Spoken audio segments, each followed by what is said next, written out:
ગઈકાલે અથવા લાસ્ટ લેક્ચરમાં આપણે હેલ્થના વ્યૂઝ જોયા હતા. બાયોલોજીકલ વ્યૂઝથી વાત કરો તમે, હેલ્થને જુઓ છો biological વ્યૂઝથી, then you will consider anatomy and physiology and psychology rather. Good morning. તબિયત કેમ છે બેટા તારી? સારું છે? Jaundice is okay? એક સોશિયો કલ્ચરલ વ્યૂ જોયો આપણે, જેની અંદર સામાજિક અને સાંસ્કૃતિક પરિબળો આરોગ્ય ઉપર શું અસર કરે છે એની વાત થઈ. હોલિસ્ટિક અપ્રોચની ચર્ચા થઈ. Sound body, sound mind, sound family અને sound environment, ecology. Next session પર મૂવ થઈએ.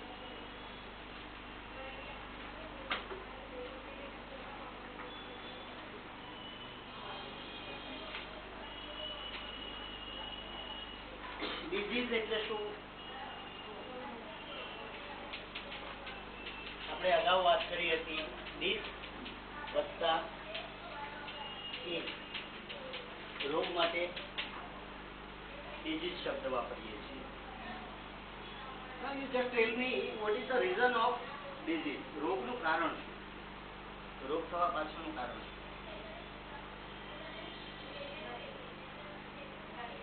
ગંદકી. ઓકે, લિસ્ટ બનાવતો જાઓ.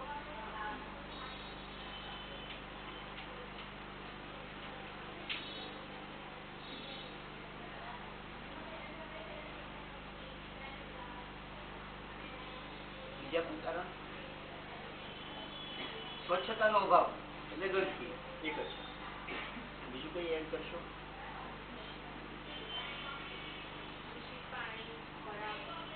દૂષિત પાણી, દૂષિત ખોરાક,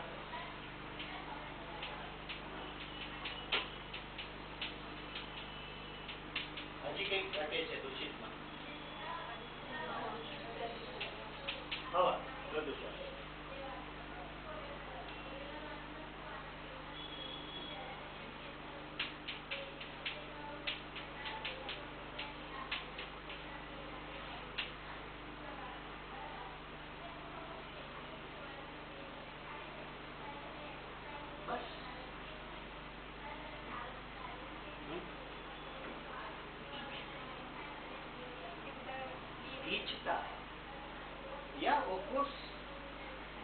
ગંદકી માટે જવાબદાર ગીચતા હોઈ શકે. સ્લમ એરિયામાં રહેતા લોકો સ્વાભાવિક છે કે ખુલ્લા વિસ્તારમાં રહેતા લોકો કરતા વધારે માંદા પડી શકે. ગીચતા. ઓકે, એ સિવાય બીજું કઈ એડ કરશો? મારે ડિઝીઝને ક્લાસિફાઈ કરવો હોય તો રોગના કેટલા પ્રકાર મુખ્યત્વે?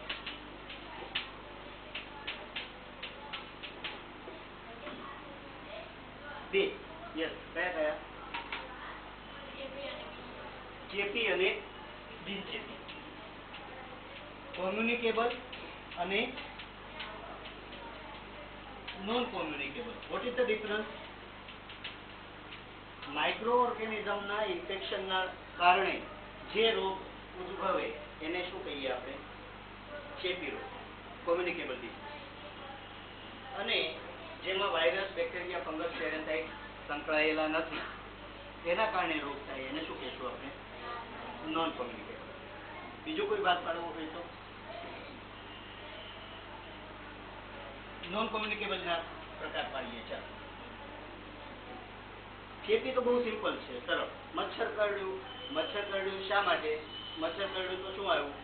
તો કે ભાઈ પ્લાઝ્મોડિયમ છે એ બોડીની અંદર દાખલ થયું. ચાર પ્રકાર લીધા ને આપણે? Virus, bacteria, fungus, parasite. એટલે મચ્છર કરડ્યું તો પેરાસાઇટ અંદર ગયું. અંદર જઈને બ્લડની અંદર મિક્સ થયું. બ્લડની અંદર મિક્સ થઈ અને ત્યાં એને પૂરતું યોગ્ય વાતાવરણ મળ્યું એટલે 1 માંથી 2, 2 માંથી 4, 4 માંથી 8 એનો ગ્રોથ થયો. ચેતન જાગૃત થાય. તમે કદાચ જો આપણા શાસ્ત્રોમાં, વેદોમાં બહુ વાર્તાઓ હોય છે હા, અને આપણે એ વાર્તાઓને વાર્તાઓની રીતે જ લઈએ છીએ. ભદ્રકાળીનું સ્વરૂપ આપણે માતાજીનું એક સ્વરૂપ, કાલીમાનું સ્વરૂપ જાણીએ છીએ બધા. હાથમાં શું હશે એમના? ખપ્પર ભરેલું હોય. શેતાનને મારવા ગયા, રાક્ષસને મારવા ગયા. રાક્ષસને જો મારે એનું એક ટીપું નીચે પડે તો એકમાંથી અનેક થાય. આવી વાર્તા સાંભળી છે આપણે? હા કે ના?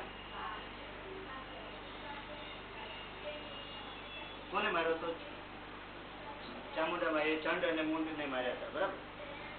તો રાક્ષસ નું જો લોહીનું એક ટીપું જમીન ઉપર પડે તો એકમાંથી અનેક થાય. એટલે લોહીનું ટીપું નીચે પડવા દેવું જોઈએ ને, એટલા માટે થઈને ખપ્પર લઈને માતાજી બહાર નીકળી પડ્યા એવું કહીએ, બરાબર? એક હાથમાં ખપ્પર હોય એટલે મારે અને તરત લોહી બધું શેમાં ભરી લે?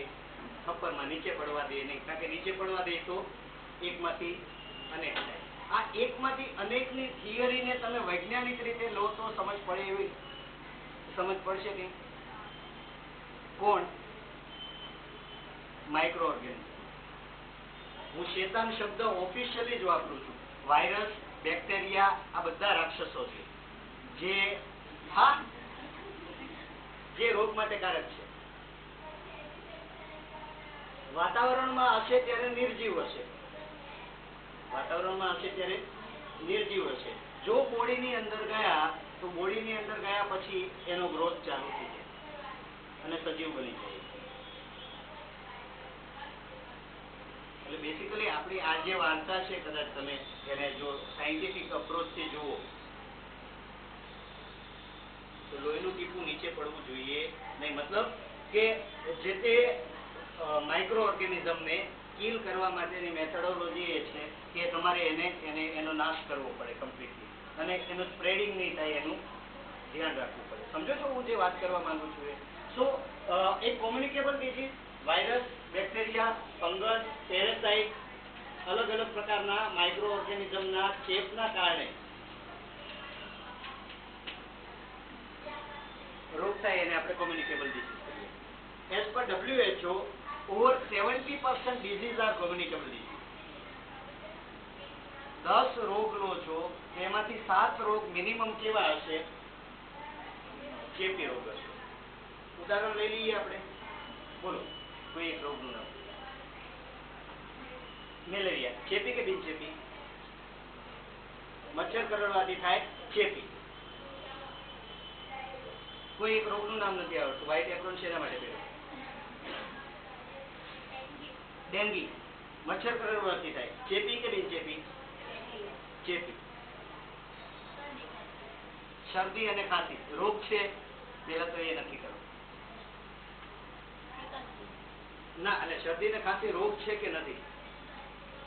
ના, એ રોગનું લક્ષણ છે, રોગ નથી. શરદી ખાંસી શેના કારણે થાય? ન્યુમોનિયા છે કે કોઈ અપર રેસ્પિરેટરી ટ્રેક ઇન્ફેક્શન લાગેલું છે તો શરદી ખાંસી. તાવ રોગ છે? ફીવર? ના, એ રોગનું લક્ષણ છે, એ તાવ નથી. મેલેરિયા હોય તો તાવ આવે, ટાઇફોઇડ હોય તો તાવ આવે, ડેન્ગ્યુ હોય તો તાવ આવે. એટલે તાવ એ પોતે રોગ નથી, તાવ એ રોગનું લક્ષણ છે. તમે શું કહ્યું? ચિકનગુનિયા. તમે બધા મચ્છર જ દેખાય છે. Okay, malaria, dengue, chikungunya. ચેપી કે બિન ચેપી? ચેપી. નેક્સ્ટ. ટાઇફોઇડ શેનાથી થાય? દૂષિત પાણીથી, બરાબર? પાણી પૂરી. ચેપી કે બિન ચેપી? ચેપી. સ્વાઇન ફ્લુ, ઇન્ફ્લુએન્ઝા ચેપી બિન ચેપી? ચેપી. 5 રોગ થયા, 5 ચેપી.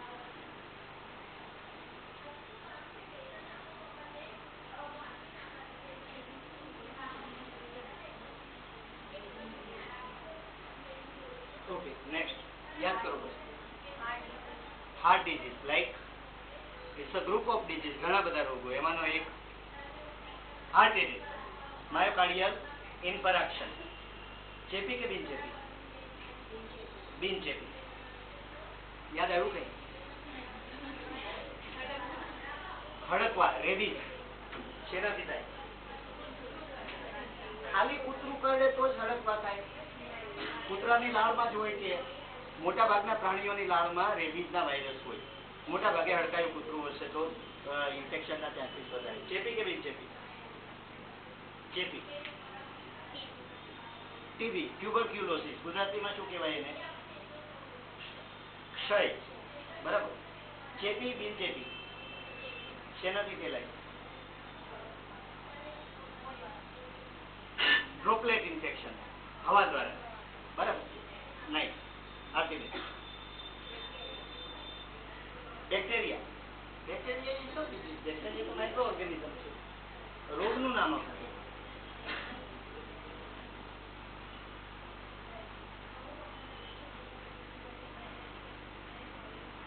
ઓકે. હાથી પગો. બેસિકલી હાથી પગો એ ગુજરાતી ટ્રાન્સલેશન છે. અંગ્રેજીમાં એને ફાઇલેરિયા, ફિલારિયાસિસ કહેવાય. અંગ્રેજીમાં ફિલારિયાસિસ અથવા મેલેરિયા અને ફાઇલેરિયા બે ડિપાર્ટમેન્ટ હોય. નગરપાલિકાના હેલ્થ ડિપાર્ટમેન્ટની અંદર મેલેરિયા અને ફાઇલેરિયા માટે સ્પેશિયલ એક્શન હોય. શેના કારણે થાય બેન ફાઇલેરિયા? મચ્છર કરડવાથી. પેરેસાઇટિક છે. જે રીતે મેલેરિયા થાય છે એ જ રીતે તે ફાઇલેરિયા થાય. અને ફાઇલેરિયાનું એક લક્ષણ છે એલિફન્ટાસિસ. જેટલા બધાને ફાઇલેરિયા થાય, જેટલા બધાને હાથી પગો થાય, એટલા બધાનો પગ હાથી જેવો થઈ જતો નથી. એમાંથી અમુકનો પગ હાથી જેવો થઈ જાય. એ લક્ષણ શું છે? એલિફન્ટાસિસ. ચેપી બિનચેપી? ચેપી ઓફકોર્સ. HIV ads. એડ્સ નું ફૂલ નેમ કે છે કોઈ મને?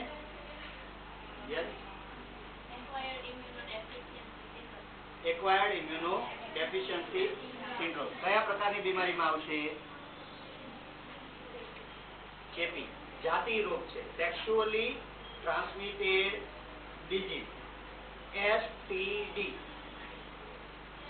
અથવા સેક્સ્યુઅલી ટ્રાન્સમિટેડ ઇન્ફેક્શન, STI કહીએ આપણે. જાતિ રોગમાં આવશે. ચેપી કે બિનચેપી? ચેપી ઓફકોર્સ. કેન્સર. ચેપી બિનચેપી?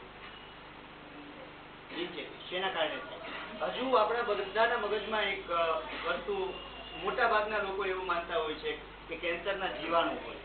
કેન્સરમાં જીવાણુ હશે? ના. બિનચેપી છે. Cancer is abnormal growth of tissue. જુઓ, બેસો. એક સેલ છે તમારો અને મારો સેલ.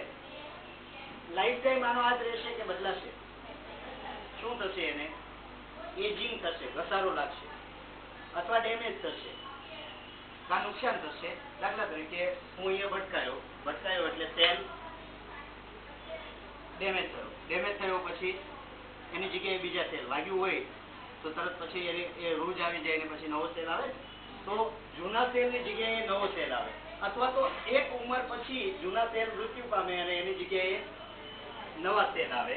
આ એક સેલ માંથી કેટલા સેલ થાય?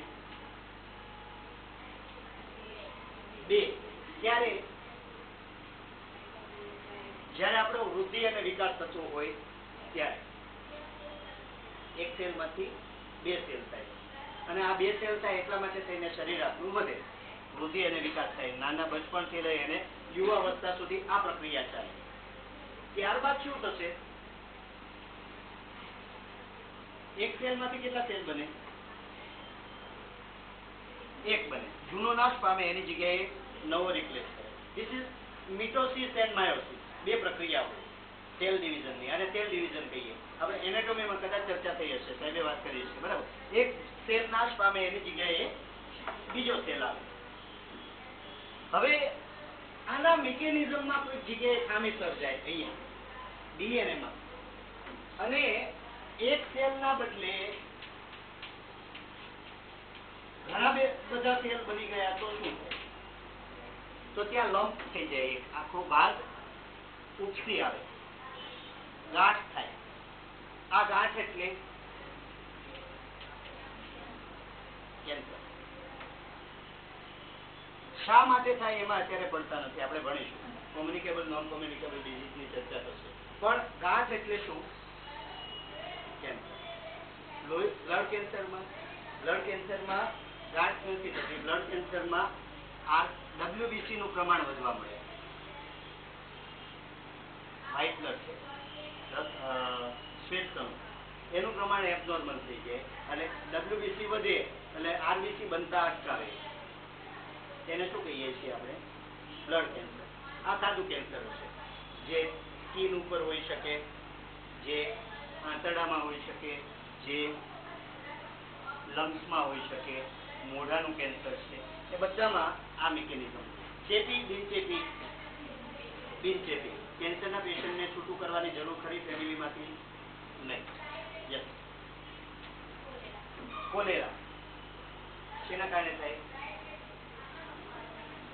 દૂષિત પાણી દ્વારા થશે. બરાબર છે. ચેપી કે બિનચેપી? ચેપી. Jaundice. Again jaundice is a disease or not? બેન, કમળો રોગ છે કે નહીં? નહીં. Jaundice is not disease. Jaundice is a condition. જે રીતે ફીવર છે એ રીતે જોન્ડિસ હોઈ શકે. કમળો એ લક્ષણ છે. હિપેટાઇટિસમાં જોન્ડિસ થાય. સમજ્યા? દાખલા તરીકે મેલેરિયામાં તાવ આવે એ જ રીતે હિપેટાઇટિસ હોય તો શું થાય? જોન્ડિસ. લીવરમાં ખરાબી આવે એટલે જોન્ડિસ થાય. લીવરમાં ખરાબીના ઘણા બધા કારણો હોય છે. ફાઇન. કોણ બાકી રહી ગયું હતું? યસ. યાદ આવ્યું કઈ? નહીં. આરતીબેન, હવે કઈ કોઈ બીજા રોગ ધ્યાનમાં આવતા હોય તો ગેસ્ટ્રોએન્ટેરાઇટિસ. ગેસ્ટ્રોએન્ટેરાઇટિસને આપણે સાદી ભાષામાં ફૂડ પોઈઝનિંગ કહીએ. ગેસ્ટ્રોએન્ટેરાઇટિસ એટલે ફૂડ પોઈઝનિંગ. તમારા ડાયજેસ્ટિવ ટ્રેકમાં વાયરસ જતા રહે કે મોટા ભાગે બેક્ટેરિયલ ઇન્ફેક્શન હશે એટલે બેક્ટેરિયાના કારણે ડાયરિયા થઈ જાય, વોમિટિંગ થાય, એને શું કહીએ આપણે? ફૂડ પોઈઝનિંગ અથવા ગેસ્ટ્રોએન્ટેરાઇટિસ. ગેસ્ટ્રોએન્ટેરાઇટિસના બીજા પણ ઘણા બધા કારણો હોઈ શકે. રોગ છે, it's a type of the infection. ગેસ્ટ્રોએન્ટેરાઇટિસની સાથે સાથે ડિસેન્ટ્રી હોઈ શકે, મરડો. મરડામાં પણ ગેસ્ટ્રોએન્ટેરાઇટિસ જેની જેમ જ છે, ડાયરિયા થશે. જુઓ, પેટનો કોઈ પણ રોગ આવશે ડાયજેસ્ટિવ ટ્રેકનો, એના અમુક સામાન્ય ગુણધર્મો હોય. કયા કયા? ડાયરિયા હોય, વોમિટિંગ હોય, એબ્ડોમિનલ ક્રેમ્પ, પેટમાં દુખાવો અથવા તો પેટમાં ખેંચાણ હોય અથવા ના હોય, ફીવર હોય અથવા ના હોય, એનોરેક્સિયા. એનોરેક્સિયા એટલે ભૂખ મરી જવી, ભૂખ નહીં લાગવી, હોય અથવા ના હોય. ડાયજેસ્ટિવ ટ્રેકનો પ્રોબ્લેમ થાય એટલે ભૂખ પેલા તો જાય જ, કારણ કે પાચન તંત્ર આખું ખરોબે ચડી જાય. બેન, ખાવાનું નથી ભાવતું ને? શા માટે? કારણ કે લીવરમાંથી બાઇલ જ્યુસ જે છૂટું પડે, લીવરમાંથી જે બાઇલ જ્યુસને ગુજરાતીમાં શું કહીએ આપણે? જઠર રસ. બરાબર. એ છૂટો પડે, સોરી, પિત્તરસ. પિત્તરસ છૂટો પડવાની પ્રક્રિયા ખોરંભાઈ જાય, એટલા માટે થઈને પાચનની પ્રક્રિયા ના થાય. પેટ ભારે ભારે લાગે, ખાવાનું ભાવે નહીં. જીભનો ટેસ્ટ છે એ કેવો થઈ જશે? ફીવર હશે તો કડવો થશે ઘણી વખત, નહીતર ફીકો થઈ જાય. આ ડાયજેસ્ટિવ ટ્રેકના ડિઝીઝના લક્ષણો. રેસ્પિરેટરી ટ્રેકના ડિઝીઝ હશે તો શું થશે? આ વાત એસ્ફિક્સિયા થાય, કદાચ શ્વાસ લેવામાં તકલીફ પડે, ચીલ્સ આવે, શરદી થાય, કોલ્ડ આવે. બરાબર. રેસ્પિરેટરી ટ્રેકમાં શરદી થાય, ખાંસી થાય, કફિંગ થાય, ગળફા આવે. બરાબર. ફીવર ખરો? યા, ફીવર ઇઝ અ ગિફ્ટ. કે કોઈ પણ રોગ થાય એટલે ફીવર આવે. બરાબર. ફીવર આપણો મિત્ર છે કે દુશ્મન છે? Fever is a friend or enemy? Fever is a friend. તાવ એ આપણો મિત્ર છે. કઈ રીતે?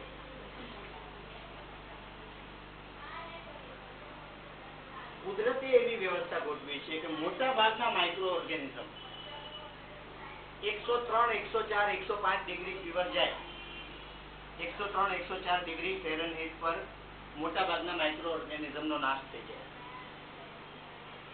એટલે જ્યારે પણ શરીરને ખબર પડે કે કંઈક નોર્મલ કરતા ડેવિએટ થયું છે, મારા શરીરમાં માઇક્રો ઓર્ગેનિઝમ આવ્યા છે એવું શરીરને લાગે, એ સાચું પણ હોઈ શકે અને ખોટું પણ હોઈ શકે, પણ જેવા માઇક્રો ઓર્ગેનિઝમ એન્ટર થાય એટલે શરીર પોતાનું કામ ચાલુ કરી દે. હાઇપોથેલેમસ ગ્લેન્ડ ક્યાં આવેલો હોય? બ્રેઇનમાં. ત્યાંથી મેસેજ આવે અને બોડીનું ટેમ્પરેચર કેવું જાય? વધી જાય. આને શું કહીએ છીએ આપણે? ફીવર. બોડીનું ટેમ્પરેચર વધી જાય એટલે જેટલા માઇક્રો ઓર્ગેનિઝમ અંદર એન્ટર થયા છે, આ 2-5 થોડા પ્રમાણમાં જશે એટલા મોટા ભાગે નાશ પામી જાય. એટલે તમને અને મને 10 વખત ચેપ લાગે, એમાંથી માંડ એક જ વખત રોગના લક્ષણ દેખાતા હોય છે. બાકીના કેસમાં તો આપણને ખબર નથી પડતી. અથવા તો ઘણી વખત તમે જોયું હશે, કળતર ભરાઈ ગયું એવું કહો તમે કે આજે સારું નથી લાગતું, કળતર જેવું લાગે છે. એ કળતર જેવું લાગે છે મીન્સ વોટ? શરીરે ફાઇટ કરવાનું ચાલુ કરી દીધું, કશે કંઈક ઇન્ફેક્શન જેવું છે. બોડી જો જીતી ગયું, માઇક્રો ઓર્ગેનિઝમનું પ્રમાણ ઓછું છે અને એ બોડી ઉપર હાવી નથી થઈ શક્યું, તો સામાન્ય તાવ આવશે અને બીજા દિવસે વ્યક્તિને સારું થઈ જશે. હવે આપણો પ્રોબ્લેમ શું સૌથી મોટો? જેવો તેવો તાવ આવ્યો એટલે સીધી પેરાસિટામોલ ખાધી. એટલે શરીર જે માઇક્રો ઓર્ગેનિઝમની સામે, ચેપની સામે લડે છે, એને તમે શું કહો છો? યુ જસ્ટ સ્ટોપ, બંધ કરતું, તારે નથી લડવું, પેલાને વધવા દે. સમજાય છે? મહેરબાની કરીને અને નાની નાની બીમારીમાં સામાન્ય તાવ આવે, હું અહીંયા સામાન્ય શબ્દ વાપરું છું, ઇમરજન્સીની વાત કરતો નથી. હેવી ઇન્ફેક્શન હશે, ટ્રીટમેન્ટ લેવી જ પડે. ટ્રીટમેન્ટ નહીં લો એવું નથી કહેતો, પણ સામાન્ય બીમારીમાં પ્લીઝ મેડિસિન લેતા. અમે હમણાં ગયા વીકમાં હું મારા ફેમિલી સાથે બહાર જઈને આવ્યો, તો બાળકો આખો દિવસ પેલા સ્વિમિંગ પુલમાં ને એમાં રમ્યા. આખા દિવસની દોડાદોડી, પાણીમાં રહ્યા હોય, એના કારણે મારા સનને રાત્રે મસ્ત ગરમા ગરમ જેની ઉપર ધાણી નાખીએ ને તો શેકાઈ જાય એટલો સરસ મજાનો તાવ આવી ગયો. મેં પૂછ્યું એને દવા લેવી છે કે નહીં? બીજા દિવસે એ વોઝ ઓકે. દવા જે કામ કરે છે એનાથી સારું કામ કોણ કરવાનું છે? તમારું બોડી કરવાનું છે. લેટ હિમ ફાઇટ. તમારા શરીરને ફાઇટ આપવા દો, તમારા શરીરને લડવા દો. એનાથી રોગ પ્રતિકારક શક્તિ કેવી થશે? ઊંચી આવશે. નાના મોટા ઇન્ફેક્શન તમને અસર કરશે નહીં. બીજા કોઈ રોગ ધ્યાનમાં આવે છે?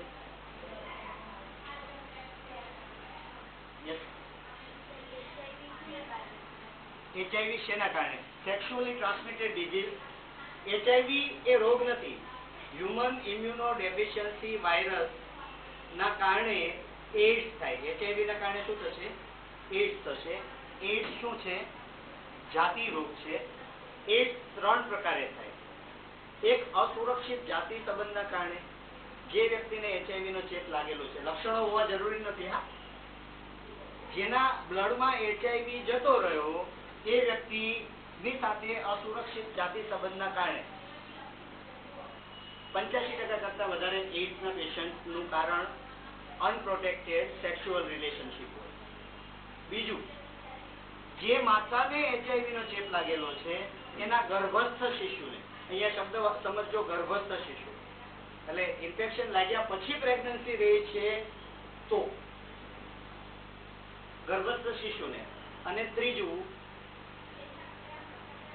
HIV સંક્રમિત ઇન્સ્ટ્રુમેન્ટ કે એવા હોય, દાખલા તરીકે શેવિંગ કરાવવા માટે અથવા વાળ કપાવવા માટે વાળંદ પાસે ગયા, આગલી વ્યક્તિ જેને HIV થયેલો છે એને શેવિંગ કરેલું છે કે એને હેર કટ કરેલા છે, એ બ્લેડ વાગી ગયેલી છે, એના બ્લડમાં HIV ઇન્ફેક્શન હોય, એ જ બ્લેડથી બીજી વ્યક્તિને શેવિંગ કરવામાં આવે અને એને પણ કટ લાગે તો પેલા વાયરસ બ્લડની અંદર થઈને એન્ટર થઈ શકે. એક પોસિબિલિટી.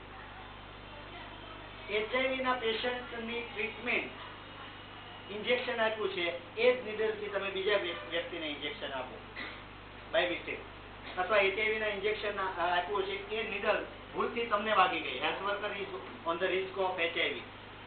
ખાસ કાળજી રાખજો. હવે તમે બધા પેશન્ટ આવે એને પૂછવા બેસશો અને એ છે તો કહેજે મને, તો હું ધ્યાન રાખું, નીડલ વાગે નહીં એની કાળજી. Is it like that? તો તમારા માટે સેફ્ટી પોઈન્ટ ઓફ વ્યૂ થી જુઓ તો કે કયા પેશન્ટ એચઆઈવી ના છે, જેટલા આવે એટલા. ભૂલથી પણ કોઈ પણ પેશન્ટ નું બ્લડ તમારી અંદર નહીં જાય, સંભાળજો.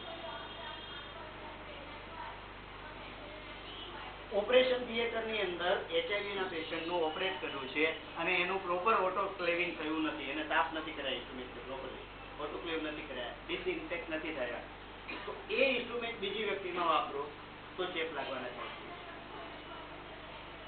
એક એચઆઈવી, એક હિપેટાઇટિસ બી, ઝેરી કમળો કહીએ ને, ઝેરી કમળામાં બહુ મોટું સ્કેન્ડલ ગુજરાતમાં આવેલું, કદાચ તમારા ધ્યાનમાં હોય કે ના હોય. જે ડિસ્પોઝેબલ હોય, ડિસ્પોઝેબલ અત્યારના બધા ઇન્સ્ટ્રુમેન્ટ, મેડિકલ ઇક્વિપમેન્ટ બધા ડિસ્પોઝેબલ હોય છે. ડિસ્પોઝ કરવું એટલે એક વખત વાપરીને ફેંકી દેવા, નીડલ બીજી વખત વપરાતી નથી. પાઇપના બોટલ્સ આવે છે તો એ આપણે કઈ ઘરે નથી લઈ જતા, ખોલીને અંદર પાણી ભરવા થશે, લોકો કરીએ છીએ એવું કઈ, બધા ડિસ્પોઝ થાય. જે વેઇન ફ્લો આવે એ વેઇન ફ્લો ડિસ્પોઝેબલ છે. એક સ્કેન્ડલ એવું ઊભું થયેલું હતું કે એ વેઇન ફ્લો ને સીધી ઉપાડી લેવામાં આવે, ફેક્ટરીમાં જાય, નવેસરથી પેક થાય અને પાછી બજારમાં આવી જાય. એમાં કઈ વપરાઈ જાય પછી લખેલું તો હોતું નથી કે યુઝ થઈ ગયું એવું. હવે એ કોને આપી હશે, બોટલ ચડાવી હશે, વી ડોન્ટ નો. સમજ પડે છે? હિપેટાઇટિસ બી ના બહુ બધા કેસીસ થયેલા, કારણ કે હિપેટાઇટિસ બી પણ સેમ એઇડ્સ ની જેમ જ એ બ્લડ દ્વારા ફેલાય છે. તો જ્યારે પણ તમે એઝ અ હેલ્થ વર્કર કામ કરો છો, તમારી સેફટી, પેશન્ટની સેફટી, આનું ધ્યાન રાખો.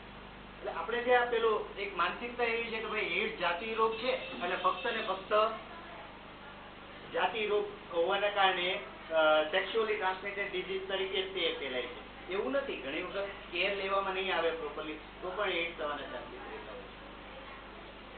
અને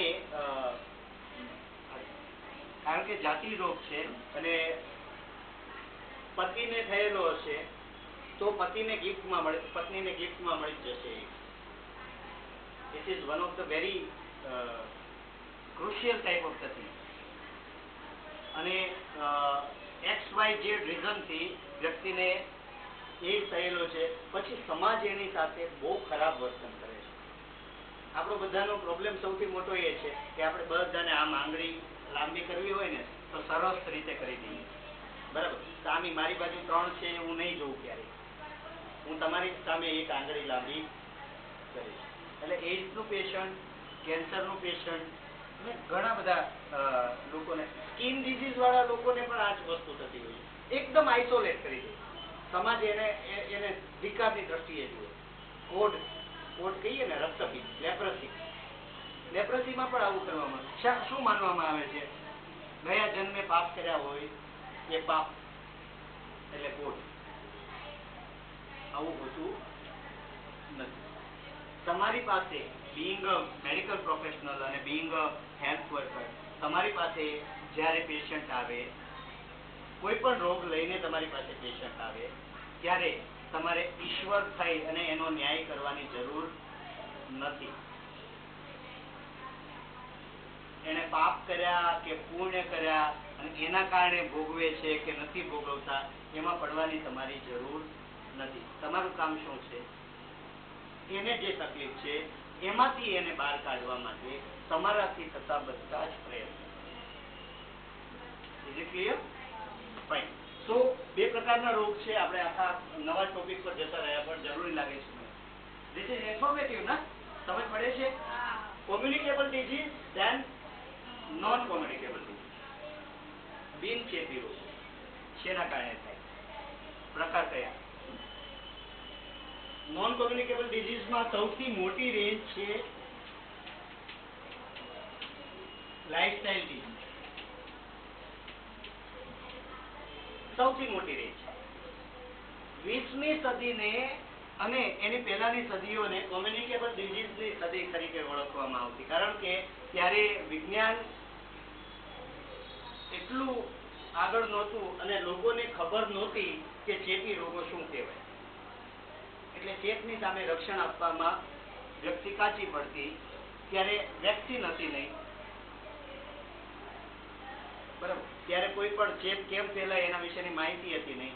એટલે ઘણી વખત આખા ને આખા ગામ, આપણે મરડાની વાત કરી, હમણાં કોલેરાની વાત કરી ને, કોલેરામાં શું થતું પેલા ગામમાં કે ભાઈ ગામમાં કુવા કેટલા હોય, નાના ગામ 100, 150, 200 માણસની વસ્તી હોય. આથી હું 200-500 વર્ષ પહેલાની કે 100-150 વર્ષ પહેલાની વાત કરું. ગામમાં એક જ કુવો હોય પાણીનો સ્ત્રોત. એ કુવાનું પાણી દૂષિત થઈ ગયું સમહાવ, કોઈ પણ રીતે મરેલું જાનવર પડી ગયું કે XYZ કોઈ પણ રીતે, ખબર નથી.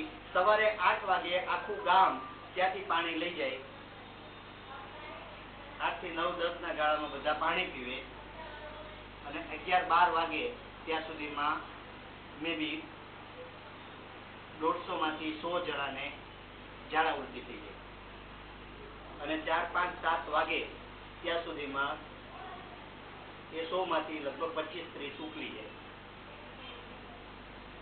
હવે જે ગામની વસ્તી સવારે 150 વ્યક્તિની હતી, એ ગામની વસ્તી સાંજે 120ની થઈ જાય. કારણ શું? તો કે ખબર નથી. ત્યારે શું માનવામાં આવે? રોગ થવાનું કારણ શું?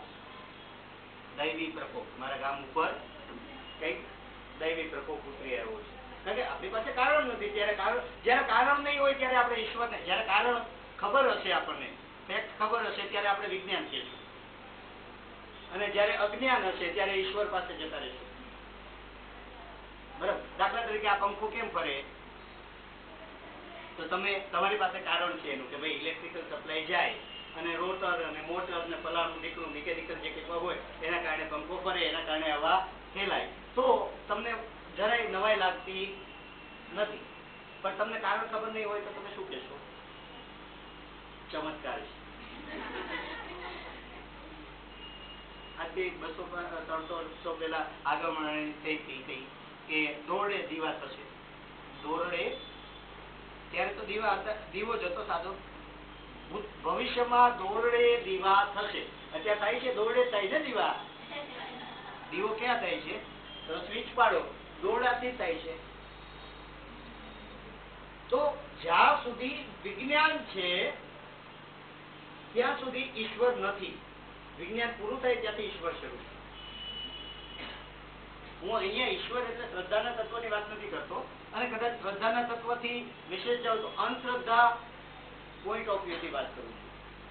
આખા ગામમાં તમને કારણ ખબર નથી, 30-40 વ્યક્તિ મરી ગઈ, પછી તમે કારણ શોધવા નીકળો તો જે કારણ મળે એ કારણમાં પછી ભગત અને ભુવા અને બધા શું વિચારે કે ભાઈ મારા ગામ ઉપર દૈવી કોપ ઉતરી આવ્યો છે, અથવા તો કોઈકે કંઈક કરાવી નાખ્યું છે.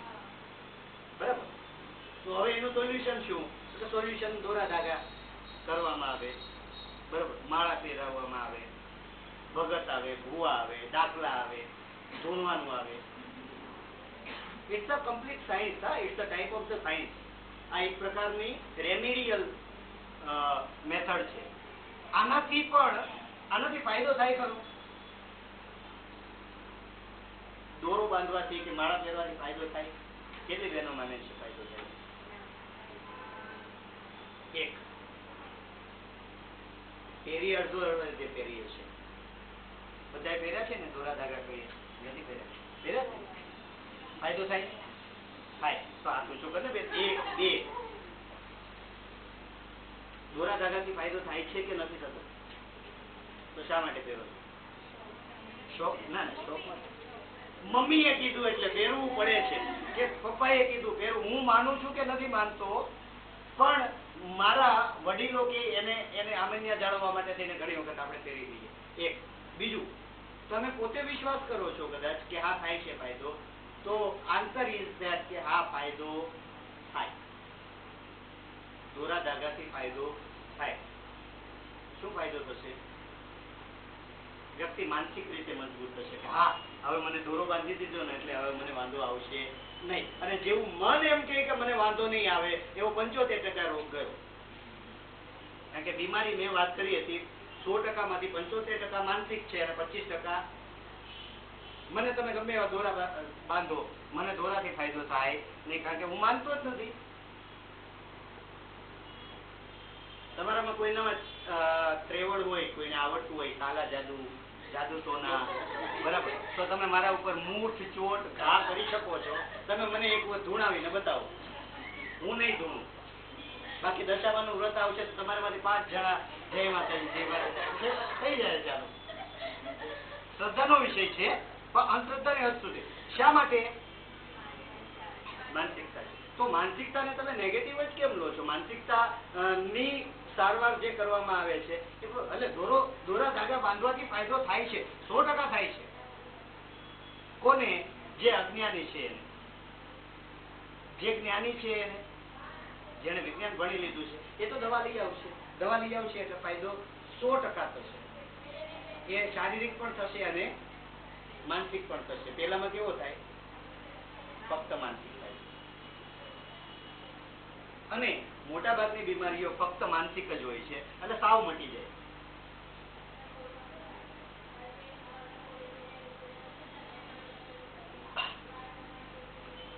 વીસમી સદી અને એની પહેલાનો ગાળો, અજ્ઞાનના કારણે રસી ઉપલબ્ધ નહોતી, ચેપ કેમ ફેલાય છે ખબર નહોતી. આ બધા કારણે થઈને કોમ્યુનિકેબલ ડિઝીઝનો ગાળો હતો. પ્લેગ, ડિસેન્ટ્રી, મરડો, કોલેરા, આખા કામ સાફ થઈ જતા. પછી વિજ્ઞાન અને સંશોધનોના આધારે હવે જુઓ, નાના બાળકો, તમે હમણાં કેટલાય સમયથી નહીં સાંભળ્યું હોય, તમે કદાચ કોઈએ સાંભળ્યું હોય કે નહીં ખબર નથી, કે કોઈ છોકરાને ઝાડા થયા અને મરી ગયો. સાંભળ્યું? નાનું બાળક હતું, 1-2 વર્ષનું, 3 વર્ષનું, ડાયરિયા થયા, ઉલટી અને ઝાડા થયા એટલે મરી ગયો. હમણાં સાંભળ્યું? બહુ ઓછા કેસીસ થશે. પહેલાના વર્ષોમાં પુષ્કળ. કારણ કે દવા હજુ તો ડિહાઇડ્રેશન જબરદસ્ત થાય. કોગળિયું, પ્લેગ માટે શબ્દ શું વપરાય છે? હું માનું ત્યાં સુધી કોગળિયું એવો શબ્દ વપરાતો. કોગળિયું એટલે કોગળા થાય, શરીરમાંથી ઉલટી થઈને અને ઝાડા વાટે જેટલું પાણી હોય એટલું ફટાફટ નીકળી જાય. વ્યક્તિ ડિહાઇડ્રેટ થાય. હજુ ટ્રીટમેન્ટ કઈ આપવો નહીં આપવો, હજી દવાખાના તો હતા નહીં, કઈ દવાખાને પહોંચાડો ત્યાં સુધીમાં ડિહાઇડ્રેટ થઈને સિસ્ટમ બંધ થઈ જાય કામ કરવાનું. Communicable disease, non communicable disease 21મી સદી છે એ લાઇફસ્ટાઇલ ડિઝીઝની ગણવામાં આવે છે. પેલા વ્યક્તિ ખાધા વગર મરતી, હવે ખાઈને મરે.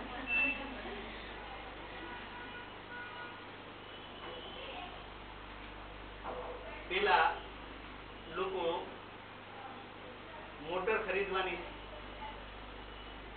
સપના, મોટર ખરીદ, અને અત્યારે પણ કન્ડિશન છે, પોતાની પાસે કાર હોય એવું સપનું જોઈ અને એ સપનું પૂરું કરવા માટે થઈને સાયકલ ઉપર દોડાદોડી કરે. પછી જયારે કાર આવી જાય ત્યારે જીમમાં જાય અને સાયકલ ચલાવે. નથી કરતા? કાર નથી ત્યાં સુધી સાયકલ ચલાવીને કાર કાર કાર કરશે, અને કાર આવી ગયા પછી એ કાર લઈને જીમમાં જશે અને ત્યાં જઈને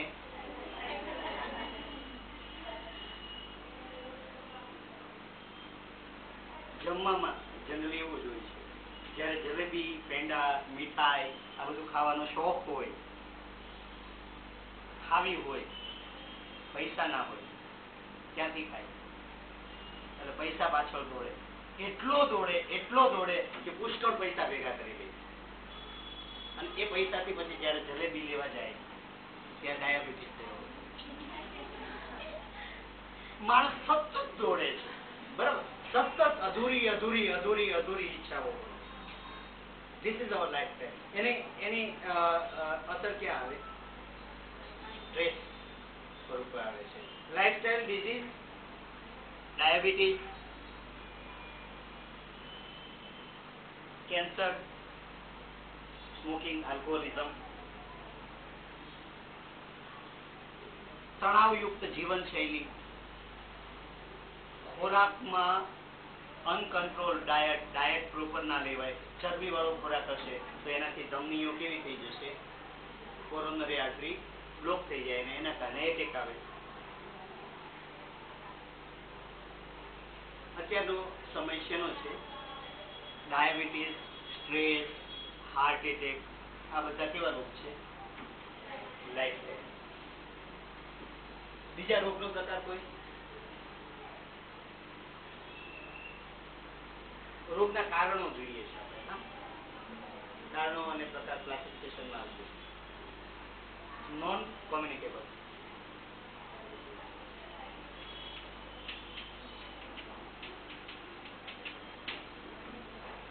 સાયકિયાટ્રિક ડિઝીઝ, મનોરોગ, માનસિક બીમારી. કારણો: સ્ટ્રેસ, સોશિયલ ઇશ્યુઝ, અંધશ્રદ્ધા. અંધશ્રદ્ધા બહુ મોટું કારણ છે. વળગાડ ને ભૂત ને આ બધું જે વાતો કરીએ છીએ બધું શેમાં આવશે? સાયકિયાટ્રિક. તણાવયુક્ત જીવનશૈલી, ઘણી વખત બોડીની અંદર હોર્મોનલ ઇમ્બેલેન્સ થાય એના કારણે પણ તમે બધા જ દર મહિને દરેક બહેનો છે એક જે મેન્સ્ટ્રુએશન સાયકલનો ફેઝ છે એનું સીધું માનસિક તણાવ આવે છે. જે મેન્સિસનો પીરિયડ હોય, મૂડ નથી ચેન્જ થતા, મૂડ ડિસઓર્ડર આવે, શારીરિક ચેન્જીસ આવે. Lifestyle disease, psychological disease. રોગ થવાનું કારણ કંઈ નથી થતું તો પણ વ્યક્તિ માંદો તો પડે જ છે ઉંમરે પછી. એજિંગ, ઉંમર વધવાના કારણે સ્નાયુઓ નબળા પડશે, હાડકાં નબળા પડશે, હોર્મોનનો સ્ત્રાવ બંધ થશે, શરીર શિથિલ થશે, મજબૂતી ઓછી થશે. એક લેવલે વ્યક્તિ મૃત્યુ પામશે, અંગો કામ કરતા કરતા બંધ થાય ત્યારે. બીજું કોઈ?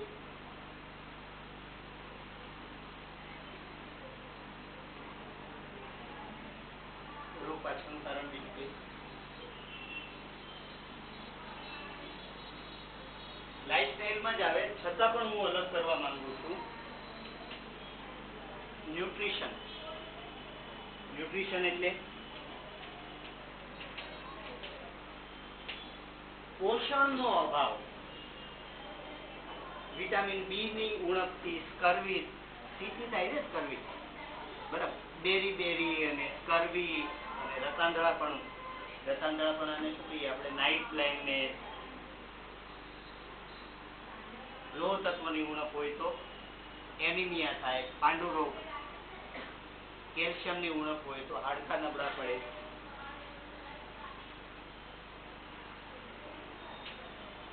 ઉણપથી પણ રોગ થાય અને ઓવર ન્યુટ્રિશનથી પણ રોગ થાય. દાખલા તરીકે ચરબી વધારે પ્રમાણમાં લેવામાં આવે તો ઓબેસિટી થશે. ક્વાશિયરકોર, પ્રોટીન ડેફિશિયન્સીના કારણે તમે બાળકો જોયા હશે એકદમ. આપણે તો ગુજરાતમાં વિયા લખી નફા, આપણે કુપોષણ એટલું બધું કુપોષણ નથી. બાકી બિહારમાં અને અંતરિયાળ આદિવાસી ગામડાઓમાં જાઓ તમે, બાળકોને બિચારાને કંઈ ખાવા, કારણ કે રોટલો કે રોટલી એવું બધું ખાવાનું મળે જ નહીં. આજની તારીખમાં ઘણા બધા વનમાંથી જે કંઈ પરચુરણ બધું લઈને આવે એના ઉપર જીવી લેતા હોય છે. મારાસ્મસ, then kwashiorkor, પ્રોટીન ડેફિશિયન્સીના કારણે, વધી જવાના કારણે થતા પ્રોબ્લેમ. ન્યુટ્રિશનમાં વધારે પડતા કોઈ પણ ઘટકો લેવામાં આવે એના કારણે પણ શરીરને તકલીફ થતી હોય છે. સો એઝ અ હોલ મુખ્યત્વે બે પ્રકાર, કોમ્યુનિકેબલ અને નોન કોમ્યુનિકેબલ. લાઇફસ્ટાઇલ ડિઝીઝ આવશે, સાયકિયાટ્રિક ડિઝીઝ આવશે, એજિંગના કારણે, ઉંમરના કારણે થતા રોગો આવશે, ન્યુટ્રિશનના કારણે થતા રોગો આવશે. રોગના પ્રકારમાં બીજા બે ભાગ કરી શકાય, ક્રોનિક અને આ એક ક્લાસિફિકેશન કર્યું આપણે. બીજું એક ક્લાસિફિકેશન થઈ શકે ક્રોનિક અને એક્યુટ. આ લખી લેશો. હું નેક્સ્ટ ડે જ્યારે ચર્ચા કરું ત્યારે રોગની થિયરીની વાત કરીશું આપણે, અને બાકી રહેતા ઘટકો એની અંદર સમાવિષ્ટ થઈ જશે. જો કમ્ફર્ટેબલ, બધાને સમજ પડે છે ને?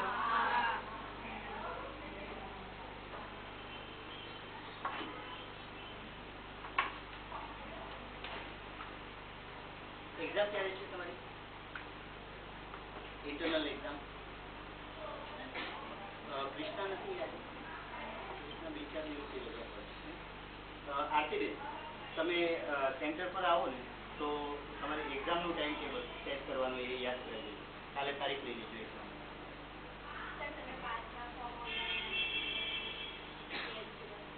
હા, આવીને લઈ જાઓ ને, હું મંગાવી દઉં. હા, સેન્ટર પર મળી જાઓ. ત્યાંથી એવું હશે તો રાજપીપળાથી સ્કેન કરીને હું ફટાફટ મંગાવી દઉં, અથવા અનિલભાઈને મોકલી